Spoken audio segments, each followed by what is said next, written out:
दोस्तों, आज प्रभु श्री राम और हनुमान जी के बीच का ये संवाद सुनकर आपको पता चल जाएगा कि ईश्वरीय विधान के बिना कुछ भी होना संभव नहीं है।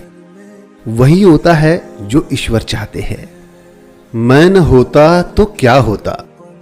हनुमान जी ने प्रभु श्री राम से कहा कि मैंने लंका जाकर विभीषण का घर जब तक नहीं देखा तब तक मुझे लगता था कि लंका में भला संत कहाँ मिलेंगे।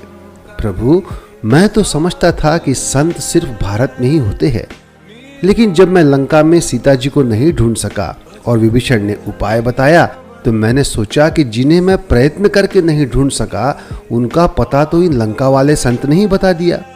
शायद प्रभु ने यही दिखाने के लिए भेजा था कि इस दृश्य को भी देख लो। अशोक वाटिका में जिस समय रावण क्रोध में भरकर तलवार लेकर मां को मारने के लिए दौड़ा, तब मुझे लगा कि इसकी तलवार छीनकर इसका सिर काट लेना चाहिए। किंतु अगले ही क्षण मैंने देखा कि मंदोदरी ने रावण का हाथ पकड़ लिया। यह देखकर मैं गदगद हो गया।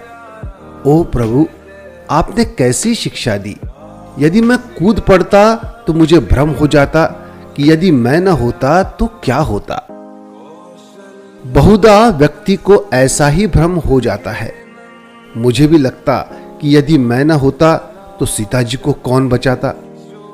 पर आपने उन्हें बचाया ही नहीं बल्कि बचाने का काम रावण की पत्नी को ही सौंप दिया। तब मैं समझ गया कि आप जिससे जो कार्य लेना चाहते हैं वहां उसी से लेते हैं, किसी का कोई महत्व नहीं है। आगे चलकर जब त्रिजटा ने कहा कि लंका में बंदर आया हुआ है और वहां लंका जलाएगा, तो मैं बड़ी चिंता में पड़ गया कि प्रभु ने तो लंका जलाने के लिए कहा ही नहीं और त्रिजटा कह रही है तो मैं क्या करूं। पर जब रावण के सैनिक तलवार लेकर मुझे मारने के लिए दौड़े तो मैंने अपने को बचाने की तनिक भी चेष्टा नहीं की।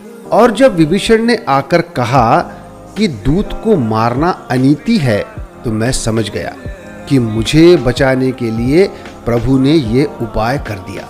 आश्चर्य की पराकाष्ठा तो तब हुई जब रावण ने कहा कि बंदर को मारा नहीं जाएगा पर पूंछ में कपड़ा लपेटकर घी डालकर आग लगाई जाए। तो मैं गदगद हो गया कि उस लंका वाली संत त्रिजटा की ही बात सच थी, वरना लंका को जलाने के लिए मैं कहां से घी, तेल, कपड़ा लाता और कहां आग ढूंढता। पर वहां प्रबंध भी आपने रावण से करा दिया। जब आप रावण से भी अपना काम करा लेते हैं तो मुझसे करा लेने में आश्चर्य की क्या बात है। दोस्तों, इसलिए याद रखें कि संसार में जो कुछ भी हो रहा है वह सब ईश्वरीय विधान है। हम और आप तो केवल निमित्त मात्र है। इसलिए कभी भी ये भ्रम न पाले कि मैं न होता तो क्या होता।